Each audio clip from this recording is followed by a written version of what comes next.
Bienvenidos a este audiolibro de El extraño caso del Dr. Jekyll y Mr. Hyde, una de las obras más inquietantes y fascinantes de la literatura universal. Escrita por Robert Louis Stevenson en 1886, esta historia nos sumerge en los rincones más oscuros del alma humana. Un relato que explora el eterno conflicto entre el bien y el mal, la luz y la sombra, lo que mostramos al mundo y lo que ocultamos en nuestro interior. Prepárate para entrar en un Londres envuelto en misterio, donde un hombre respetable oculta un secreto capaz de cambiarlo todo.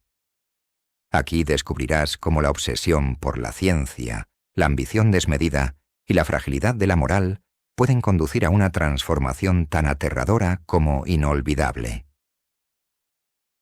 Te invito a escuchar con atención cada capítulo. Déjate atrapar por la atmósfera gótica de la obra. Y si disfrutas de este audiolibro, no olvides apoyar el canal con tu me gusta, tu comentario y tu suscripción, para que podamos seguir compartiendo contigo grandes clásicos de la literatura. Ahora sí, acompáñame en este viaje hacia lo desconocido. Y adentrémonos juntos en El extraño caso del Dr. Jekyll y Mr. Hyde.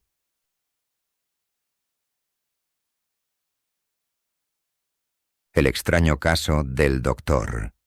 Jekyll y Mr. Hyde. Robert Louis Stevenson. Publicado 1886.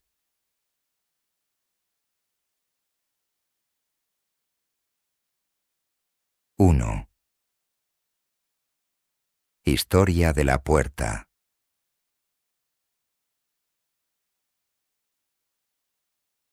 Utterson, el notario, era un hombre de cara arrugada, jamás iluminada por una sonrisa. De conversación escasa, fría y empachada, retraído en sus sentimientos, era alto, flaco, gris, serio y, sin embargo, de alguna forma, amable. En las comidas con los amigos, cuando el vino era de su gusto, sus ojos traslucían algo eminentemente humano, algo, sin embargo, que no llegaba nunca a traducirse en palabras, pero que tampoco se quedaba en los mudos símbolos de la sobremesa, manifestándose sobre todo, a menudo y claramente, en los actos de su vida. Era austero consigo mismo. Bebía ginebra cuando estaba solo, para atemperar su tendencia a los buenos vinos, y aunque le gustase el teatro, hacía 20 años que no pisaba uno. Sin embargo, era de una probada tolerancia con los demás, considerando a veces con estupor, casi con envidia, la fuerte presión de los espíritus vitalistas que les llevaba a alejarse del recto camino. Por esto, en cualquier situación extrema, se inclinaba más a socorrer que a reprobar. «Respeto la herejía de Caín», decía con agudeza. «Dejo que mi hermano se vaya al diablo como crea más oportuno». Por este talante, a menudo solía ser el último conocido estimable, la última influencia saludable en la vida de los hombres encaminados cuesta abajo, y en sus relaciones con estos, mientras duraban las mismas, procuraba mostrarse mínimamente cambiado. Es verdad que para un hombre como Utterson, poco expresivo en el mejor sentido, no debía ser difícil comportarse de esta manera. Para él, la amistad parecía basarse en un sentido de genérica, benévola disponibilidad. Pero es de personas modestas aceptar sin más, de manos de la casualidad, la búsqueda de las propias amistades. Y este era el caso de Utterson. Sus amigos eran conocidos desde hacía mucho, o personas de su familia. Su afecto crecía con el tiempo, como la yedra, y no requería idoneidad de su objeto. La amistad que lo unía a Richard Enfield, el conocido hombre de mundo, era sin duda de este tipo, ya que Enfield era pariente lejano suyo. Resultaba para muchos un misterio saber qué veían aquellos dos uno en el otro, o qué intereses podían tener en común. Según decían los que los encontraban en sus paseos dominicales, no intercambiaban ni una palabra. Aparecían particularmente deprimidos y saludaban con visible alivio la llegada de un amigo. A pesar de todo, ambos apreciaban muchísimo estas salidas.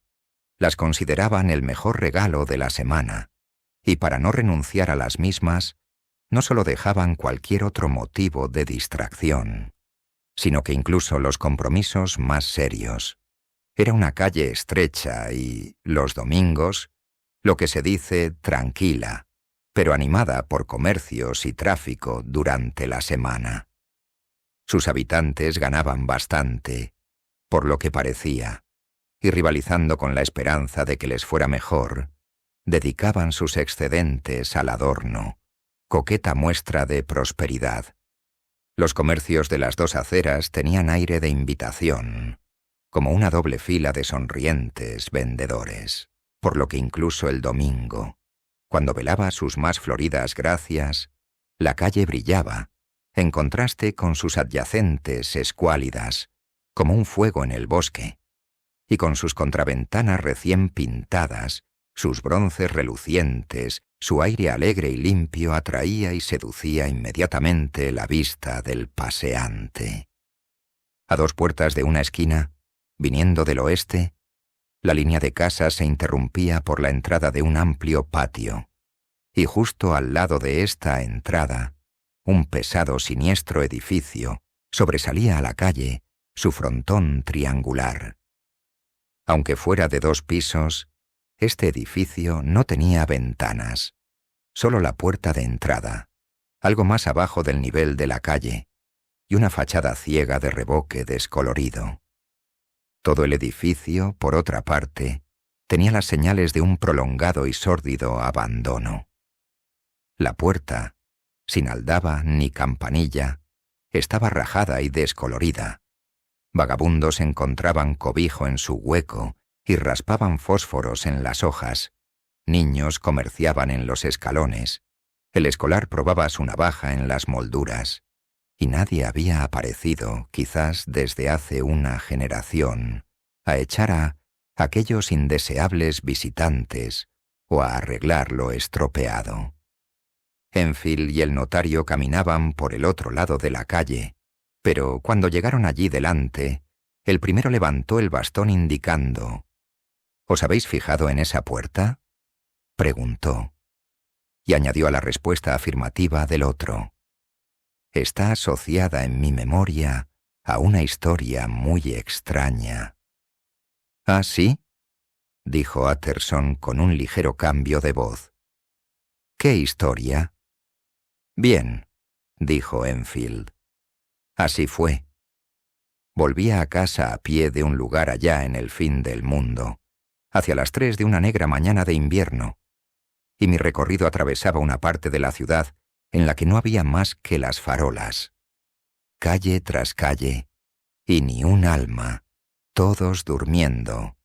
Calle tras calle, todo encendido como para una procesión y vacío como en una iglesia. Terminé encontrándome, a fuerza de escuchar y volver a escuchar, en ese particular estado de ánimo en el que se empieza a desear vivamente ver a un policía. De repente vi 2 figuras. Una era un hombre de baja estatura, que venía a buen paso, y con la cabeza gacha por el fondo de la calle. La otra era una niña, de 8 o 10 años, que llegaba corriendo por una boca calle. «Bien, señor», prosiguió Enfield. Fue bastante natural que los dos en la esquina se dieran de bruces. Pero aquí viene la parte más horrible. El hombre pisoteó tranquilamente a la niña caída y siguió su camino, dejándola llorando en el suelo.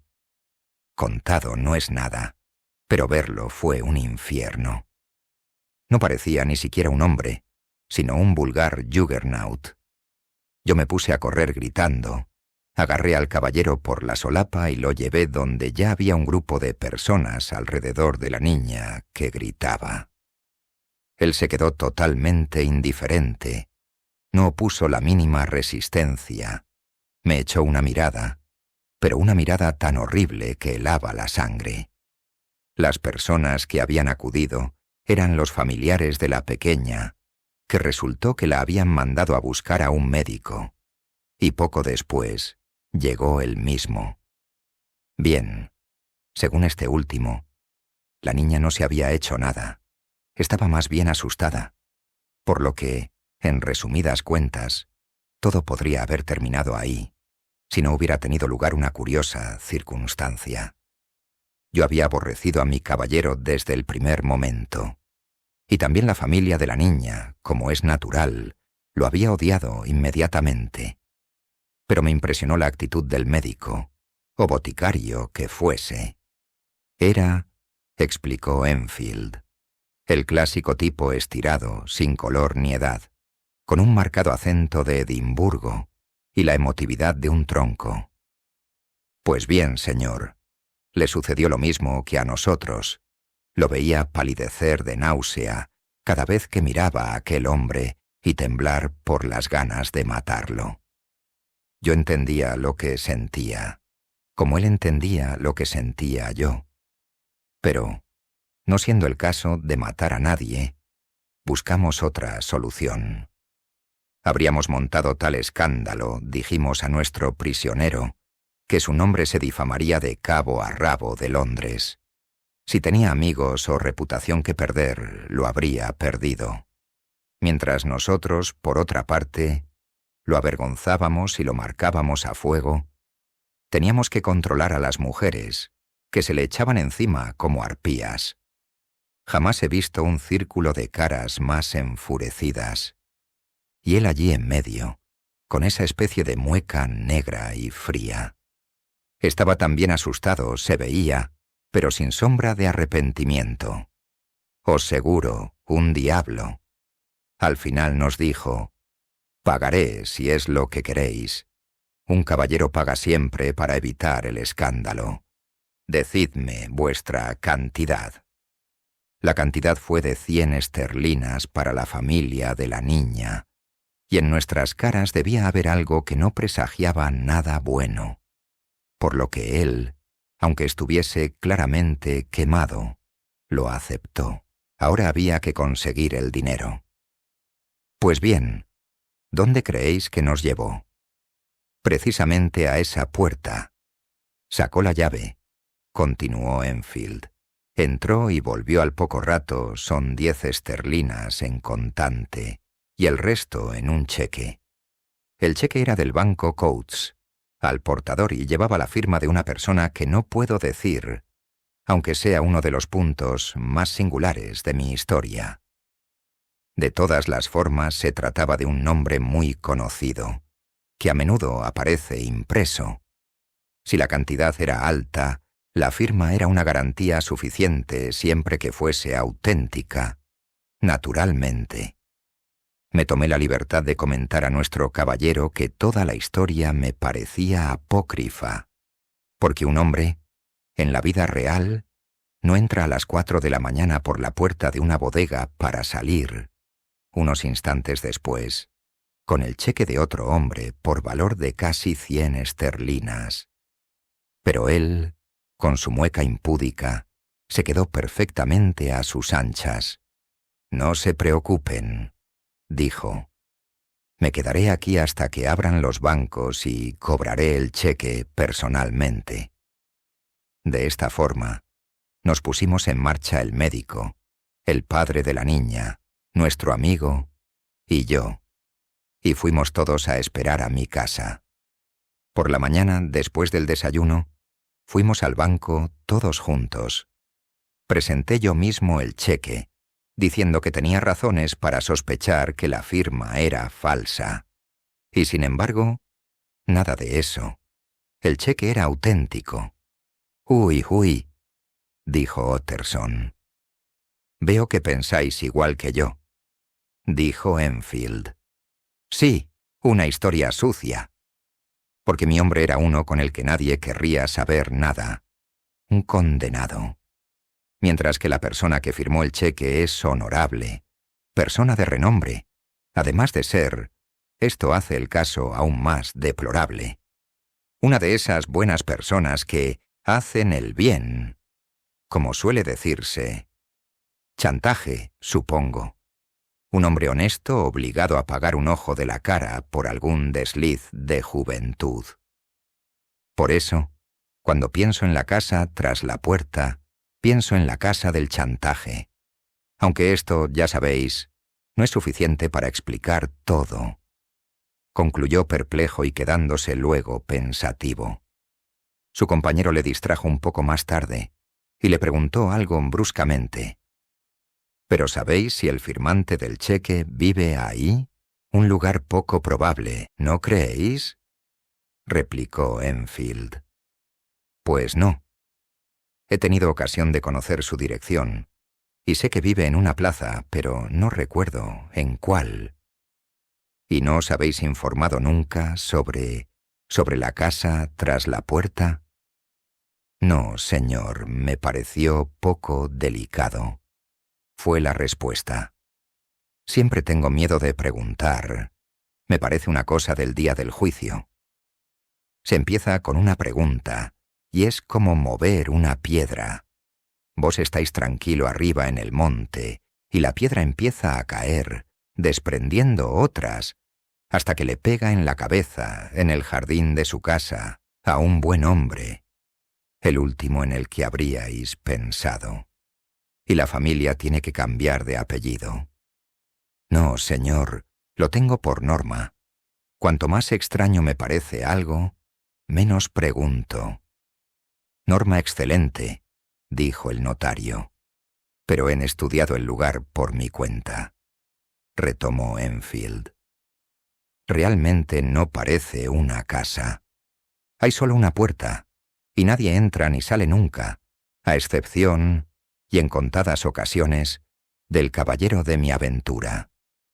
Hay 3 ventanas en el piso superior, que dan al patio, ninguna en la primera planta.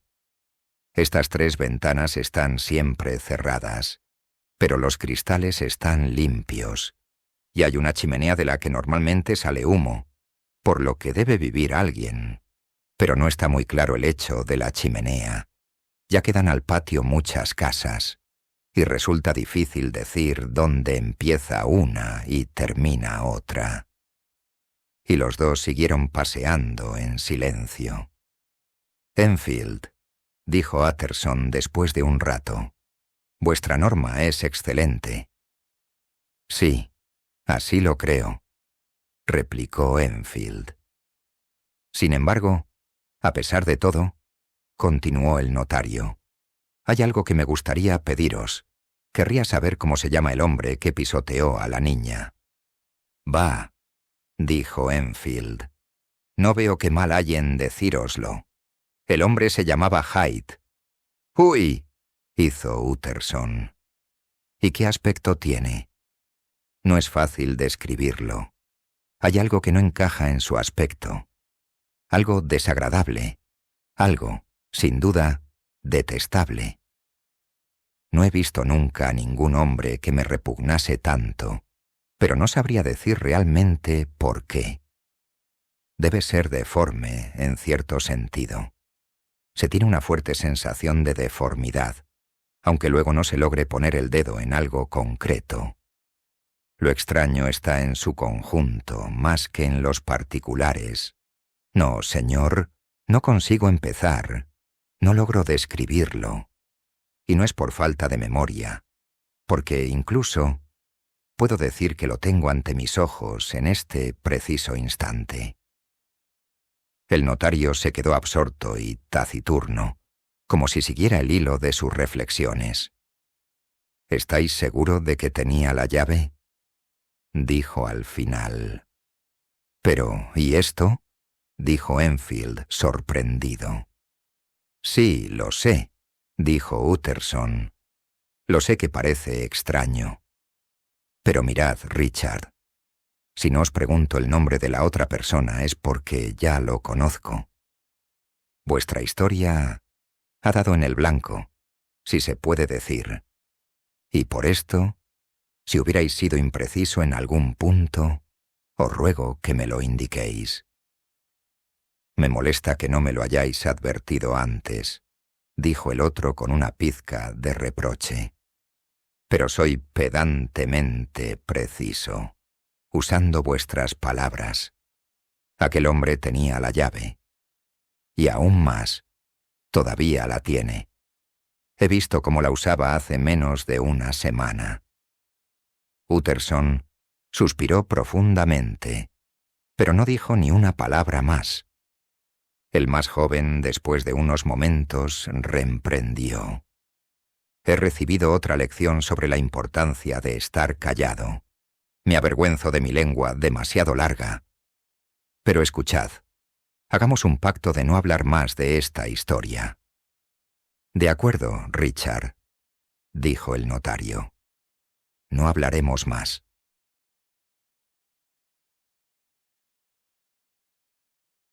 En busca de Hyde. Cuando por la noche volvió a su casa de soltero, Utterson estaba deprimido y se sentó a la mesa sin apetito. Los domingos, después de cenar, tenía la costumbre de sentarse junto al fuego con algún libro de árida devoción en el atril, hasta que el reloj de la cercana iglesia daba las campanadas de medianoche.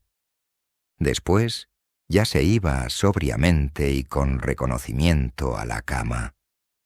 Aquella noche, sin embargo, después de quitar la mesa, cogió una vela y se fue a su despacho. Abrió la caja fuerte, sacó del fondo de un rincón un sobre con el rótulo Testamento del Dr. Jekyll, y se sentó con el ceño fruncido a estudiar el documento.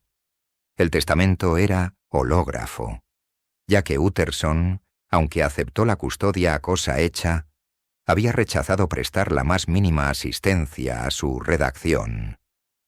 En él se establecía no solo que, en caso de muerte de Henry Jekyll, doctor en medicina, doctor en derecho, miembro de la Sociedad Real, etc., todos sus bienes pasarían a su amigo y benefactor Edward Hyde, sino que, en caso de que el doctor Jekyll desapareciese o estuviera inexplicablemente ausente durante un periodo superior a 3 meses de calendario, el susodicho Edward Hyde habría entrado en posesión de todos los bienes del susodicho Henry Jekyll, sin más dilación y con la única obligación de liquidar unas modestas sumas dejadas al personal de servicio. Este documento era desde hace mucho tiempo una pesadilla para Utterson. En él ofendía no solo al notario, sino al hombre de costumbres tranquilas, amante de los aspectos más familiares y razonables de la vida, y para el que toda extravagancia era una inconveniencia. Si por otra parte, hasta entonces, el hecho de no saber nada de Hyde era lo que más le indignaba, ahora, por una casualidad, el hecho más grave era saberlo. La situación ya tan desagradable, hasta que ese nombre había sido un puro nombre sobre el que no había conseguido ninguna información, aparecía ahora empeorada cuando el nombre empezaba a revestirse de atributos odiosos, y que de los vagos, nebulosos perfiles en los que sus ojos se habían perdido, saltaba imprevisto y preciso el presentimiento de un demonio. Pensaba que fuese locura, dijo reponiendo en la caja fuerte el deplorable documento. Pero empiezo a temer que sea deshonor. Apagó la vela, se puso un gabán y salió. Iba derecho a Cavendish Square, esa fortaleza de la medicina en que, entre otras celebridades, vivía y recibía a sus innumerables pacientes, el famoso doctor Lanyon, su amigo. Si alguien sabe algo, es Lanyon, había pensado. El solemne mayordomo lo conocía y lo recibió con deferente premura, conduciéndolo inmediatamente al comedor, en el que el médico estaba sentado solo saboreando su vino. Lanyon era un caballero de aspecto juvenil, y con una cara rosácea llena de salud, bajo y gordo, con un mechón de pelo prematuramente blanco y modales ruidosamente vivaces. Al ver a Utterson, se levantó de la silla para salir al encuentro y le apretó calurosamente la mano, con efusión quizás algo teatral, pero completamente sincera. Los dos, en efecto, eran viejos amigos, antiguos compañeros de colegio y de universidad, totalmente respetuosos tanto de sí mismos como el uno del otro, y algo que no necesariamente se consigue, siempre contentos de encontrarse en mutua compañía. Después de hablar durante unos momentos del más y del menos, el notario entró en el asunto que tanto le preocupaba. «Lanyon», dijo, «tú y yo somos los amigos más viejos de Henry Jekyll, ¿no?» «Preferiría que los amigos fuésemos más jóvenes», bromeó Lanyon. «Pero me parece que efectivamente es así. ¿Por qué? Tengo que decir que hace mucho tiempo que no lo veo». «¿Ah, sí?» «Creía que teníais muchos intereses comunes», dijo Utterson. «Los teníamos», fue la respuesta. «Pero luego Henry Jekyll se ha convertido en demasiado extravagante para mí. De unos 10 años acá ha empezado a razonar, o más bien a desrazonar, de una forma extraña. Y yo, aunque siga más o menos sus trabajos, por amor de los viejos tiempos, como se dice, hace ya mucho que prácticamente no lo veo. No hay amistad que aguante», añadió poniéndose de repente rojo, ante ciertos absurdos pseudocientíficos. Utterson se turbó algo con este desahogo. Habrán discutido por alguna cuestión médica, pensó, y siendo como era, ajeno a las pasiones científicas, salvo en materia de traspasos de propiedad, añadió, «¿Y si no es esto?» Luego le dejó al amigo tiempo para recuperar la calma, antes de soltarle la pregunta por la que había venido. «¿Nunca has encontrado u oído hablar de un tal protegido de Jekyll, llamado Hyde?» «¿Hyde?», repitió Lanyon. «Number. Nunca lo he oído nombrar. Lo habrá conocido más tarde». Estas fueron las informaciones que el notario se llevó a casa y al amplio, oscuro lecho en el que siguió dando vueltas ya de una parte, ya de otra, hasta que las horas pequeñas de la mañana se hicieron grandes. Fue una noche en la que no descansó su mente, que asediada por preguntas sin respuesta, siguió cansándose en la mera oscuridad. Cuando se oyeron las campanadas de las 6 en la iglesia tan oportunamente cercana, Utterson seguía inmerso en el problema. Más aún, si hasta entonces se había empeñado con la inteligencia, ahora se encontraba también llevado por la imaginación. En la oscuridad de su habitación, de pesadas cortinas, repasaba la historia de Enfield ante los ojos como una serie de imágenes proyectadas por una linterna mágica. He aquí la gran hilera de farolas de una ciudad de noche. He aquí la figura de un hombre que avanza rápido. He aquí la de una niña que va a llamar a un doctor. Y he aquí las dos figuras que chocan. He ahí ese Juggernaut humano que arrolla a la niña y pasa por encima sin preocuparse de sus gritos. Otras veces Utterson veía el dormitorio de una casa rica y a su amigo que dormía tranquilo y sereno, como si sonriera en sueños. Luego se abría la puerta, se descorrían violentamente las cortinas de la cama, y he aquí, allí de pie, la figura a la que se le había dado todo poder, incluso el de despertar al que dormía en esa hora muerta para llamarlo a sus obligaciones. Tanto en una como en la otra serie de imágenes, aquella figura siguió obsesionando al notario durante toda la noche. Si a ratos se adormecía, volvía a verla deslizarse más furtiva en el interior de las casas dormidas, o avanzar rápida, siempre muy rápida, vertiginosa, por laberintos cada vez mayores de calles alumbradas por farolas, arrollando en cada cruce a una niña y dejándola llorando en la calle. Y sin embargo la figura no tenía un rostro, tampoco los sueños tenían rostro, o tenían uno que se desvanecía, se deshacía, antes de que Utterson consiguiera fijarlo. Así creció en el notario una curiosidad muy fuerte, diría irresistible, por conocer las facciones del verdadero Hyde. Si hubiese podido verlo al menos una vez, creía, se habría aclarado o quizás disuelto el misterio, como sucede a menudo cuando las cosas misteriosas se ven de cerca. Quizás habría conseguido explicar de alguna forma la extraña inclinación o la siniestra dependencia de su amigo, y quizás también esa incomprensible cláusula de su testamento. De todas las formas era un rostro que valía la pena conocer, el rostro de un hombre sin entrañas de piedad, un rostro al que había bastado con mostrarse para suscitar en el frío Enfield un persistente sentimiento de odio. Desde ese mismo día Utterson empezó a vigilar esa puerta, en esa calle de comercios.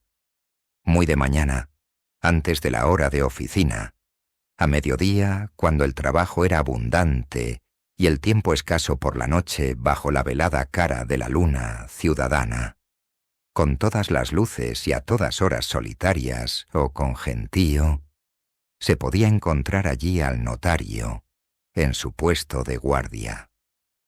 Si él es el señor Esconde, había pensado, yo seré el señor Busca. Y por fin fue recompensada su paciencia. Era una noche serena, seca, con una pizca de hielo en el aire. Las calles estaban tan limpias como la pista de un salón de baile, y las farolas con sus llamas inmóviles, por la ausencia total de viento, proyectaban una precisa trama de luces y sombras. Después de las 10, cuando cerraban los comercios, el lugar se hacía muy solitario, y a pesar del ruido sordo de Londres, muy silencioso. Los más pequeños sonidos llegaban en la distancia. Los ruidos domésticos de las casas se oían claramente en la calle, y si un peatón se acercaba, el ruido de sus pasos lo anunciaba antes de que apareciera a la vista. Utterson estaba allí desde hacía unos minutos cuando, de repente, se dio cuenta de unos pasos extrañamente rápidos que se acercaban.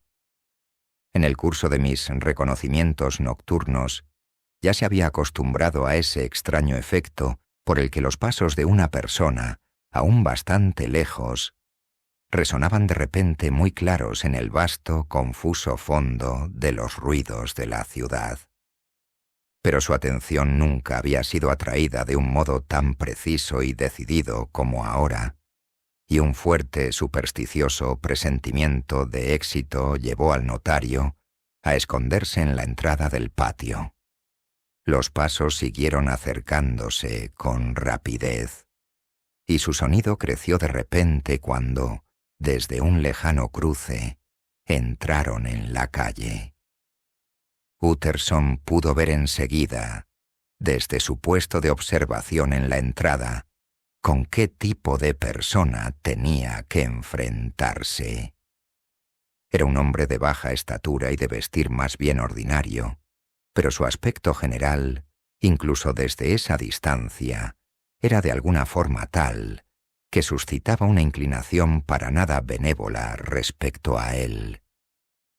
Se fue derecho a la puerta, atravesando diagonalmente para ganar tiempo, y al acercarse, sacó del bolso una llave, con el gesto de quien llega a su casa. El notario se adelantó y le tocó en el hombro. «¿El señor Hyde?» El otro se echó para atrás, aspirando con una especie de silbido.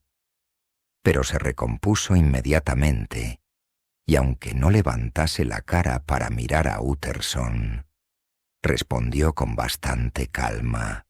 «Sí, me llamo Hyde. ¿Qué queréis?» «Veo que vais a entrar», contestó el notario. «Soy un viejo amigo del doctor Jekyll, Utterson, de Gaunt Street. Conoceréis mi nombre, supongo, y pienso que podríamos entrar dentro, ya que nos encontramos aquí. Si buscáis a Jekyll, no está en casa», contestó Hyde, metiendo la llave. Luego preguntó de repente, sin levantar la cabeza: «¿Cómo me habéis reconocido? ¿Me haríais un favor?», dijo Utterson. «¿Cómo no?», contestó el otro. «¿Qué favor?». «Dejadme miraros a la cara». Hyde pareció dudar, pero luego, como en una decisión imprevista, levantó la cabeza con aire de desafío, y los dos se quedaron mirándose durante unos momentos. «Así os habré visto», dijo Utterson. «Podrá valerme en otra ocasión». «Ya, importa. Mucho que nos hayamos encontrado», contestó Hyde. «A propósito, convendría que tuvieseis mi dirección», añadió dando el nombre y el número de una calle de Soho. «Buen Dios», se dijo el notario. «¿Es posible que también él haya pensado en el testamento?». Se guardó esta sospecha y se limitó, con un murmullo, a tomar la dirección. «Y ahora decidme», dijo el otro, «¿cómo me habéis reconocido?». «Alguien os describió», fue la respuesta. «¿Quién?». «Tenemos amigos comunes», dijo Utterson. «¿Amigos comunes?», hizo eco Hyde, con una voz un poco ronca. «¿Y quiénes serían?». «Jekyll, por ejemplo», dijo el notario. «Él no me ha descrito nunca a nadie», gritó Hyde con imprevista ira. «¿No pensaba que me mintieseis?». «Vamos, vamos, no se debe hablar así», dijo Utterson. El otro enseñó los dientes con una carcajada salvaje, y un instante después, con extraordinaria rapidez, ya había abierto la puerta y había desaparecido dentro. El notario se quedó un momento como Hyde lo había dejado. Parecía el retrato del desconcierto.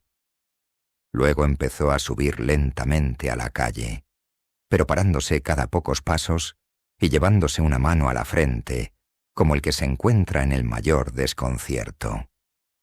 Y de hecho su problema parecía irresoluble. Hyde era pálido y muy pequeño. Daba una impresión de deformidad, aunque sin malformaciones concretas. Tenía una sonrisa repugnante. Se comportaba con una mezcla viscosa de pusilanimidad y arrogancia. Hablaba con una especie de ronco y roto susurro. Todas cosas, sin duda, negativas, pero que aunque las sumáramos, no explicaban la inaudita aversión, repugnancia y miedo que habían sobrecogido a Utterson. «Debe haber alguna otra cosa. Más aún, estoy seguro de que la hay», se repetía perplejo el notario. «Solo que no consigo darle un nombre. Ese hombre, Dios me ayude, apenas parece humano. ¿Algo de troglodítico? ¿O será la vieja historia del doctor? ¿Fell? ¿O la simple irradiación de un alma infame que transpira por su cáscara de arcilla y la transforma? Creo que es esto, mi pobre Jekyll. Si alguna vez una cara ha llevado la firma de Satanás, es la cara de tu nuevo amigo». Al fondo de la calle, al dar la vuelta a la esquina, había una plaza de casas elegantes y antiguas, ahora ya decadentes, en cuyos pisos o habitaciones de alquiler vivía gente de todas las condiciones y oficios. pequeños impresores, arquitectos abogados más o menos dudosos, agentes de oscuros negocios.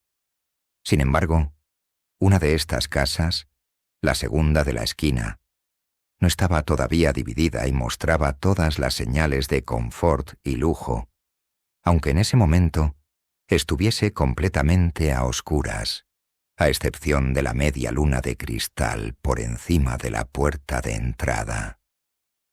Utterson se paró ante esta puerta y llamó. Un mayordomo anciano y bien vestido vino a abrirle. —¿Está en casa el doctor Jekyll, Poole? —preguntó el notario. —Voy a ver, señor Utterson —dijo Poole, haciendo entrar al visitante a un amplio atrio con el techo bajo y con el pavimento de piedra, calentado, como en las casas de campo, por una chimenea que sobresalía y decorado con viejos muebles de roble. —¿Queréis esperar aquí junto al fuego, señor? Os enciendo una luz en el comedor. —Aquí, gracias —dijo el notario acercándose a la chimenea y apoyándose en la alta repisa.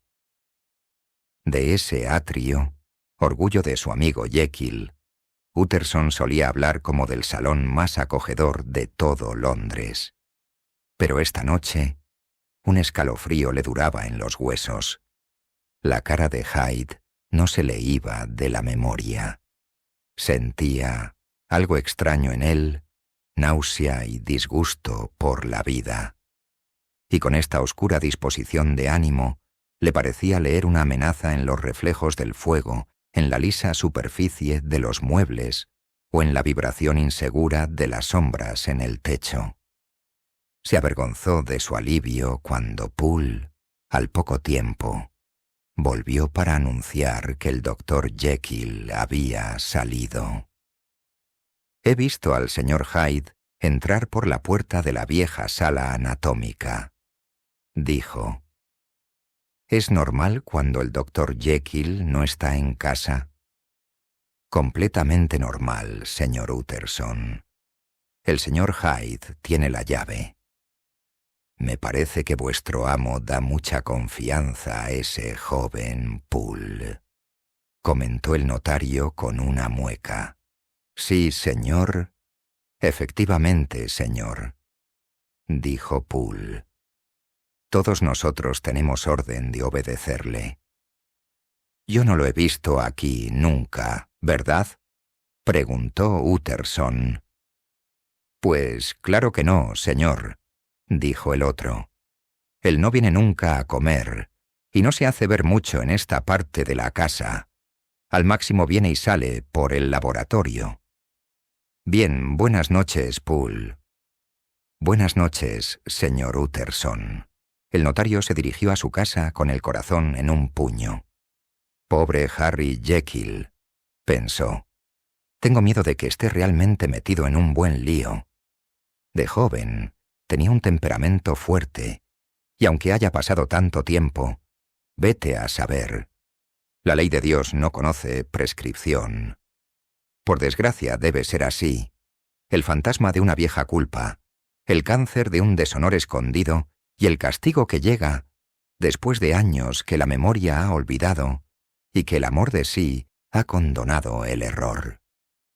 Impresionado por esta idea, el notario se puso a analizar su propio pasado, buscando en todos los recovecos de la memoria y casi esperándose que de allí, como de una caja de sorpresas, saltase de repente alguna vieja iniquidad. En su pasado no había nada de reprochable. Pocos podrían haber deshojado con menor aprensión los registros de su vida.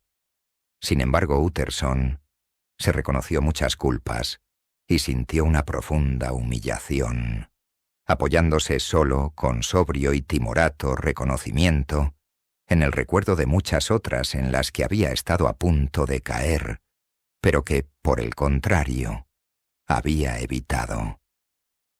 Volviendo a los pensamientos de antes, concibió un rayo de esperanza. A este señorito Hyde, se dijo, si se le estudia de cerca, Se le deberían sacar sus secretos. Secretos negros, a juzgar por su apariencia, al lado de los cuales también los más oscuros de Jekyll resplandecerían como la luz del sol. Las cosas no pueden seguir así.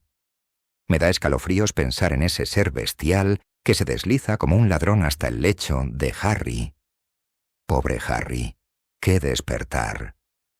Y un peligro más, porque si ese Hyde sabe o sospecha lo del testamento, podrá impacientarse por heredar. Ah, si Jekyll al menos me permitiese ayudarle. Sí, si al menos me lo permitiese, se repitió. Porque una vez más habían aparecido ante sus ojos, nítidas y como en transparencia, las extrañas cláusulas del testamento.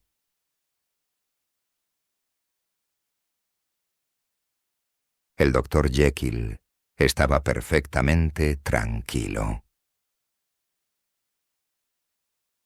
No habían pasado 15 días cuando, por una casualidad que Utterson juzgó providencial, el doctor Jekyll reunió en una de sus agradables comidas a 5 o 6 viejos compañeros, todos excelentes e inteligentes personas, además de expertos en buenos vinos. Y el notario aprovechó para quedarse una vez que los otros se fueron.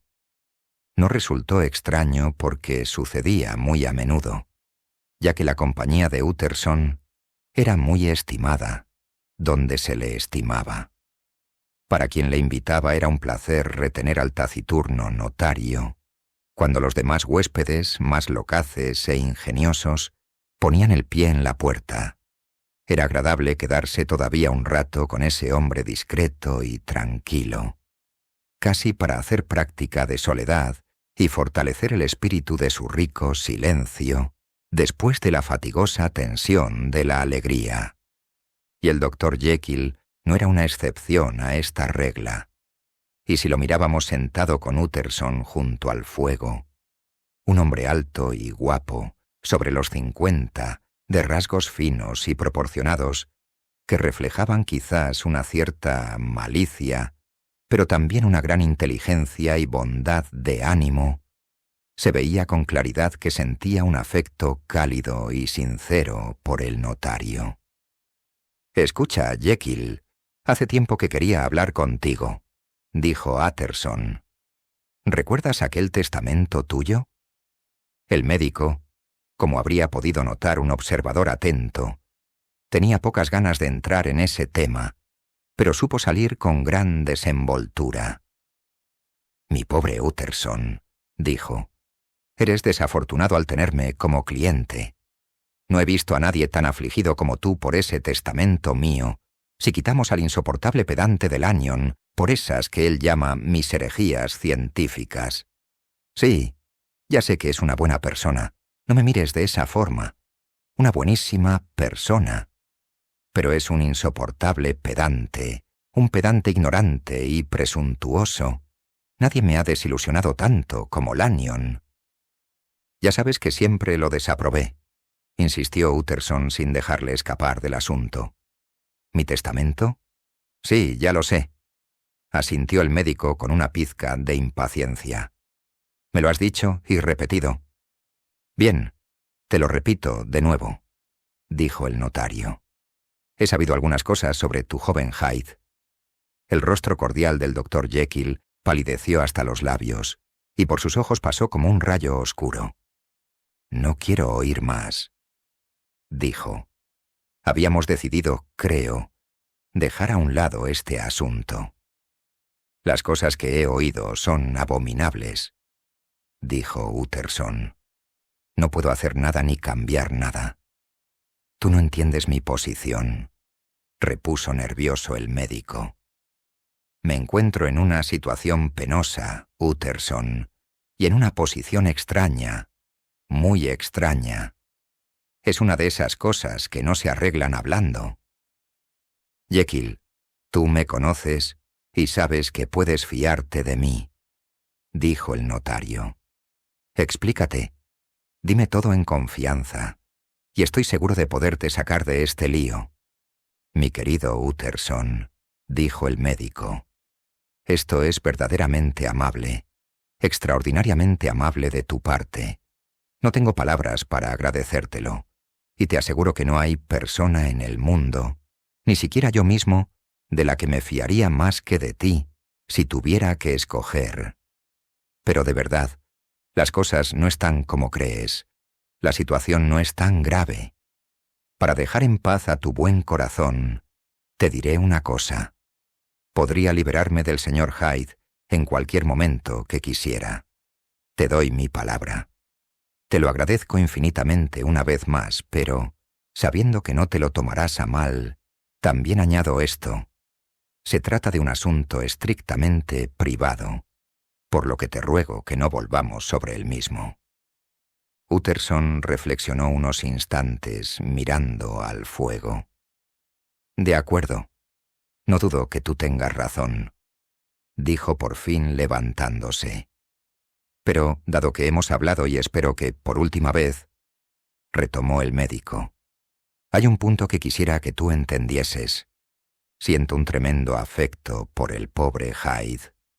Sé que os habéis visto, me lo ha dicho, y tengo miedo que no haya sido muy cortés. Pero, repito, siento un tremendo afecto por ese joven. Y si yo desapareciese, tú prométeme, Utterson, que lo tolerarás y que tutelarás sus legítimos intereses. No dudo que lo harías si supieras todo, y tu promesa me quitaría un peso de encima. No puedo garantizarte, dijo el notario, que conseguiré alguna vez hacerlo a gusto. Jekyll le puso la mano en el brazo. No te pido eso, dijo con calor. Te pido solo que tuteles sus derechos, y te pido que lo hagas por mí, cuando yo ya no esté. Utterson no pudo contener un profundo suspiro. Bien, dijo, te lo prometo.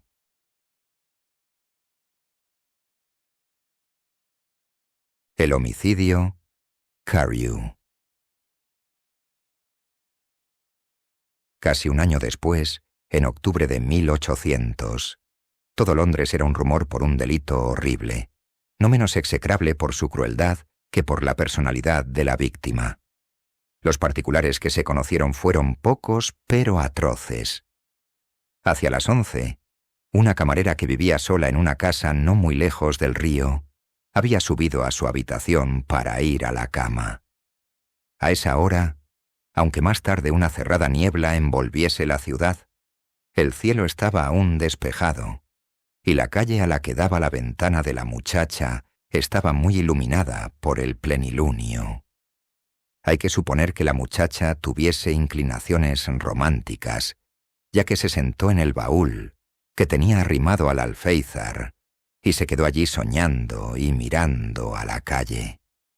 Nunca, como luego repitió entre lágrimas al contar esa experiencia, nunca se había sentido tan en paz con todos, ni mejor dispuesta con el mundo.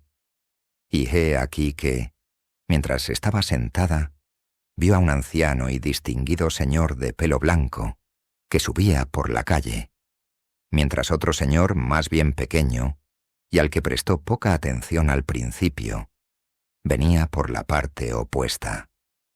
Cuando los dos llegaron al punto de cruzarse, y esto precisamente debajo de la ventana, el anciano se desvió hacia el otro y se acercó, inclinándose con gran cortesía. No tenía nada importante que decirle, por lo que parecía. Probablemente, a juzgar por los gestos, quería solo preguntar por la calle.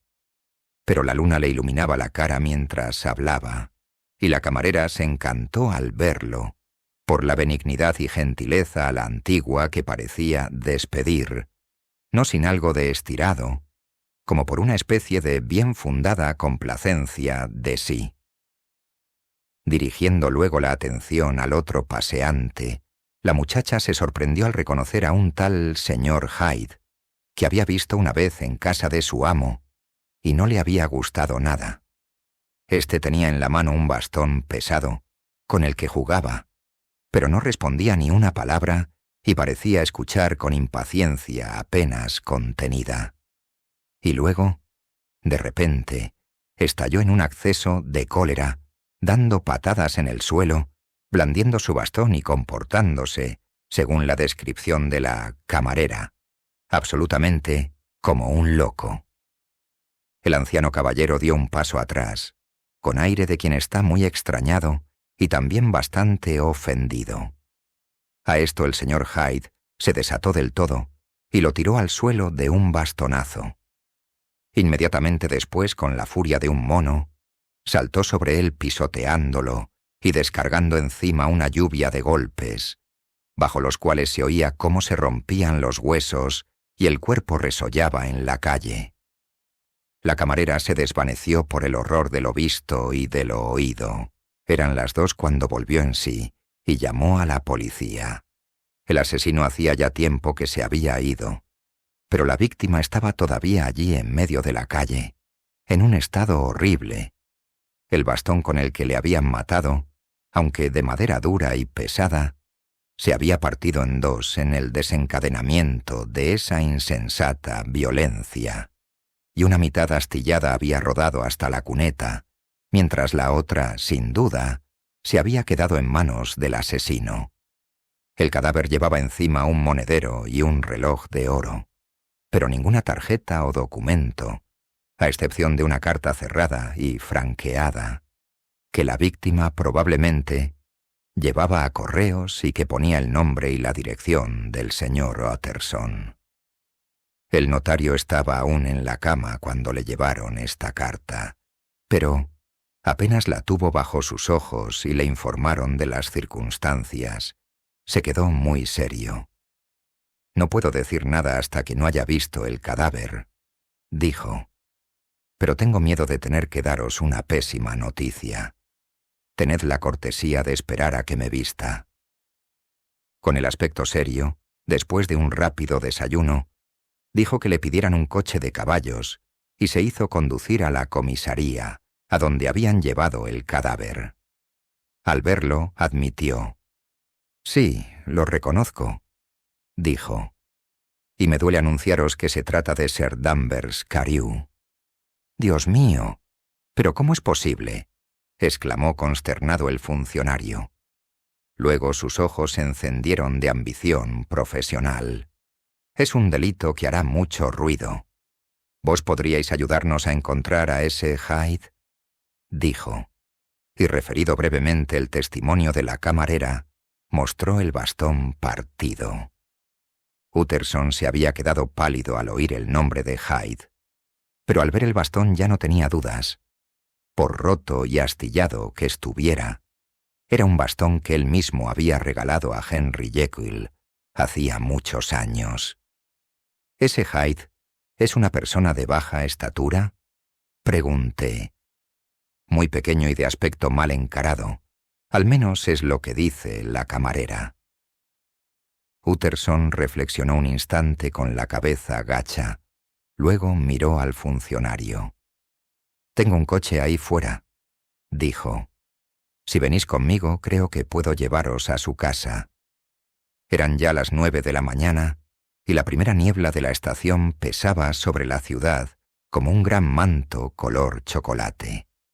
Pero el viento batía y demolía continuamente esos contrafuertes de humo, de tal forma que Utterson, mientras avanzaba el coche lentamente de calle en calle, se encontró con un hombre que le preguntó: «¿Quién es usted?».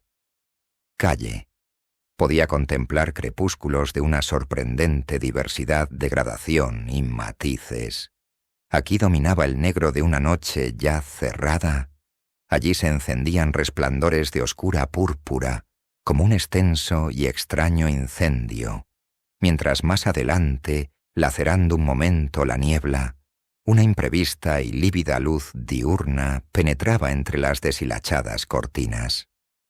Visto en estos cambiantes escorzos, con sus calles fangosas y sus paseantes desaliñados, con sus farolas no apagadas desde la noche anterior, o encendidas deprisa para combatir esa nueva invasión de oscuridad, el oscuro barrio de Soho se le aparecía a Utterson como recortado en una ciudad de pesadilla. Sus mismos pensamientos, por otra parte, eran de tintes oscuros, y si miraba al funcionario que tenía al lado, sentía que le sobrecogía ese terror que la ley y sus ejecutores infunden a veces hasta en los más inocentes.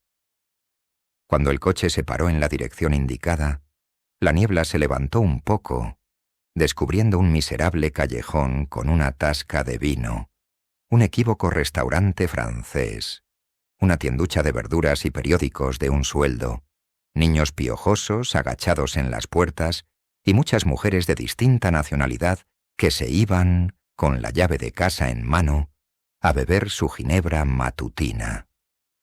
Un instante después la niebla había caído de nuevo, negra como la tierra de sombra, aislando al notario de esos miserables contornos. Aquí vivía el favorito de Henry Jekyll, el heredero de $250,000 de esterlinas. Una vieja de cara de marfil y cabellos de plata vino a abrir la puerta. Tenía mala pinta, de una maldad suavizada por la hipocresía, pero sus modales eran educados. Sí, dijo, el señor Hyde vive aquí, pero no está en casa. Había vuelto muy tarde por la noche, y apenas hacía una hora que había salido de nuevo. En esto no había nada de extraño, ya que sus costumbres eran muy irregulares y a menudo estaba ausente. Por ejemplo, antes de ayer ella no le había visto desde hacía 2 meses. Bien, entonces querríamos ver sus habitaciones, dijo el notario, y cuando la mujer se puso a protestar que era imposible, cortó por lo sano. El señor viene conmigo, os lo advierto. Es el inspector Newcomen, de Scotland Yard. Un relámpago de odiosa satisfacción iluminó la cara de la mujer, que dijo: «Ah, metido en líos. ¿Qué ha hecho?» Utterson y el inspector intercambiaron una mirada. «Parece que es un tipo no muy querido», observó el funcionario. «Y ahora, buena mujer, déjenos echar un vistazo. De toda la casa en la que, aparte de la mujer, no vivía nadie más, Hyde se había reservado solo un par de habitaciones, pero éstas estaban amuebladas con lujo y buen gusto. En una alacena había vinos de calidad, los cubiertos eran de plata, los manteles muy finos, había colgado cuadros, probablemente, pensó Utterson, un regalo de Henry Jekyll, que era un amante del arte. Y las alfombras, muchísimas, eran de colores agradablemente variados.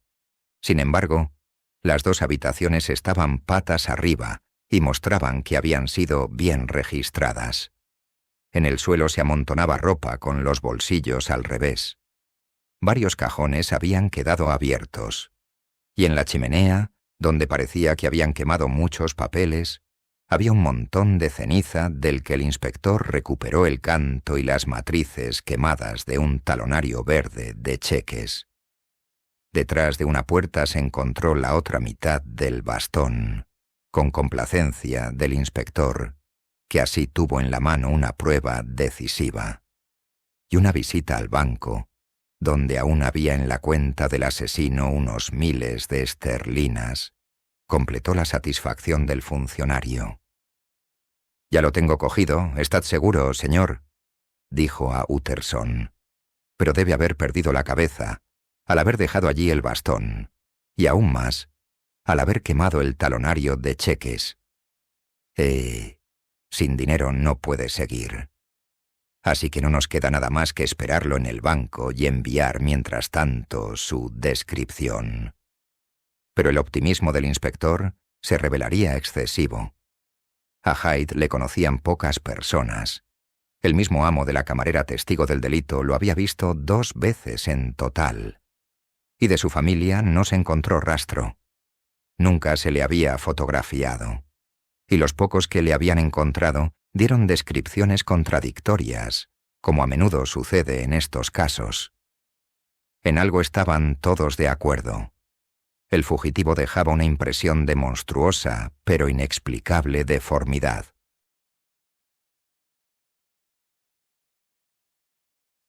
Hasta aquí hemos llegado con la primera parte de El extraño caso del doctor Jekyll y Mr. Hyde, de Robert Louis Stevenson.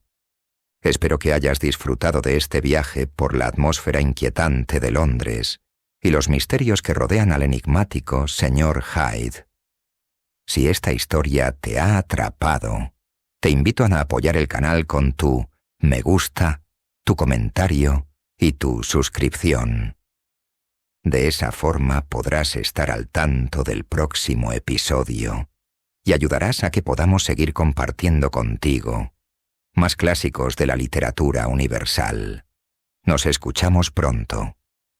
Y recuerda, el misterio apenas comienza.